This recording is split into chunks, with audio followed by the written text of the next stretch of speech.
President Trump is spending the day in Washington, D.C. after a big weekend overseas.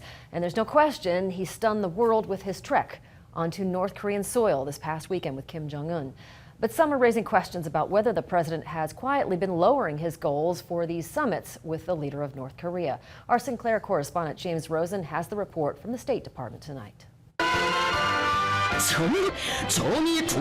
With President Trump's historic steps onto North Korean soil with Kim Jong-un still reverberating around the world, the New York Times reported that the White House, recognizing that its maximalist demand for the near-term surrender of Mr. Kim's cherished nuclear program is going nowhere, is weighing a new approach, a nuclear freeze that tacitly accepts the North as a nuclear power. Thank you very much. Just within the last 90 days, President Trump insisted he was not lowering his sights. At this moment, we're talking about the big deal. The big deal is we have to get rid of the nuclear weapons. And before 7 a.m. Monday, National Security Advisor John Bolton tweeted that he had read the Times story with curiosity, adding, "Neither the NSC staff nor I have discussed or heard of any desire to settle for a nuclear freeze by North Korea.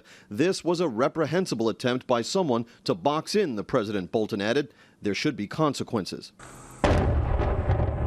It was almost to the day, 11 years ago, that North Korea destroyed a cooling tower at its massive nuclear complex at Yongbyon, a confidence-building step meant to assure the West of the North's commitment to abandoning its nuclear ambitions in exchange for sanctions relief. But throughout the six-party talks of the last decade, North Korea continued nursing those ambitions and today sits on an estimated stockpile of 60 nuclear weapons. When I've talked to administration officials, they've emphasized that any kind of agreement must have North Korea acceptance of the UN definition of denuclearization, that it must have North Korean acceptance of abandoning their arsenal as they're required to do under 11 UN resolutions.